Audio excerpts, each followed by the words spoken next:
പാലക്കാട് കിഴക്കഞ്ചേരിയിൽ അജ്ഞാതർ വീടിന് തീയിട്ടതായി പരാതി. കിഴക്കഞ്ചേരി ഇരിക്കിൻ സ്വദേശി റിനി വർഗീസിന്റെ വീടിനാണ് തീയിട്ടത്.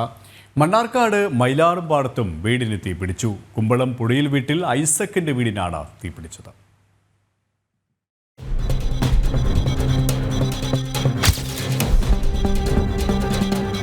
ഇന്നലെ രാത്രി 10 മണിയോടെയാണ് കിഴക്കഞ്ചേരി എരിക്കിൻ സ്വദേശി റിനി വർഗീസിന്റെ വീടിന് അജ്ഞാതർ തീയിട്ടത്. ഉഗ്രശബ്ദം കേട്ട് റൂമിനകത്ത് നോക്കിയപ്പോൾ വസ്ത്രങ്ങളും മറ്റ് സാധനങ്ങളും കത്തുന്നത് വീട്ടുകാർ കാണുകയായിരുന്നു. ഈ സമയത്ത് ഹാളിൽ കിടന്നുറങ്ങുകയായിരുന്ന റെനിയുടെ മകൻ നിവിൻ്റെ വസ്ത്രത്തിലേക്ക് തീ പടരുന്നുണ്ടായിരുന്നു. വീട്ടുകാർ ഓടിയെത്തി തീ അണച്ചെങ്കിലും നിവിൻ്റെ കാലിന് പൊള്ളലേറ്റു. തുടർന്ന് പരിക്കേറ്റ നിവിനെ തൃശൂർ മെഡിക്കൽ കോളേജ് ആശുപത്രിയിൽ പ്രവേശിപ്പിച്ചു.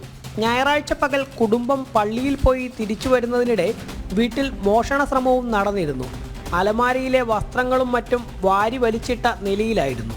കഴിഞ്ഞ കുറച്ച് ദിവസങ്ങളായി പ്രദേശത്തെ പല വീടുകളിലും വാതിലുകളിൽ മുട്ടി ശബ്ദമുണ്ടാക്കുന്നത് പതിവാണെന്ന് നാട്ടുകാർ പറയുന്നു. 2 ദിവസം മുൻപ് മറ്റൊരു വീട്ടിൽ പഞ്ചായത്തിൽ നിന്നും കണക്കെടുപ്പിന് വന്ന ആൾ എന്ന വ്യാജേനെ വീട്ടമ്മയുടെ മാല കവരാനുള്ള ശ്രമവും നടന്നിരുന്നു. രാത്രി 10 മണിക്ക് ഒരു ശബ്ദം കേട്ടിട്ട് ഞങ്ങൾ അവിടുന്ന് ലൈറ്റ് അടിച്ച് ഞങ്ങൾ വന്നപ്പോഴേക്കും ഇവിടുന്ന്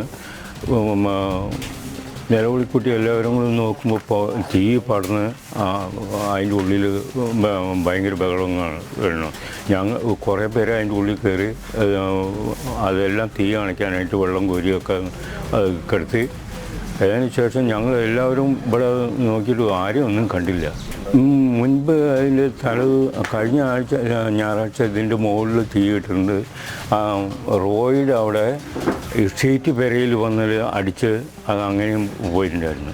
മറ്റുള്ള വീടുകളിൽ ജോയിയുടെ അവിടെ വൈകുന്നേരം വന്ന് അടിച്ചായിരുന്നു. അത് കഴിഞ്ഞാണ് ഇവിടെയും വന്ന് അടിച്ചിരിക്കുന്നത്. ഇന്ന് രാവിലെ 11 മണിയോടെയാണ് മണ്ണാർക്കാട് മൈലമ്പാടത്ത് വീടിന് തീപിടിച്ചത്. കുമ്പളംപുഴയിൽ ഐസക്കിന്റെ വീടിനാണ് തീപിടിച്ചത്. അടുപ്പിൽ നിന്നും ഉണക്കാനിട്ടിരുന്ന റബ്ബർ ഷീറ്റിലേക്ക് തീ പടരുകയായിരുന്നു. വീടിന്റെ അടുക്കളയും മേൽക്കൂരയും പൂർണ്ണമായും കത്തി നശിച്ചു. വട്ടമ്പലത്തിൽ നിന്നും ഫയർഫോഴ്സും നാട്ടുകാരും ചേർന്നാണ് തീ അണച്ചത്. ജനം, പാലക്കാട്.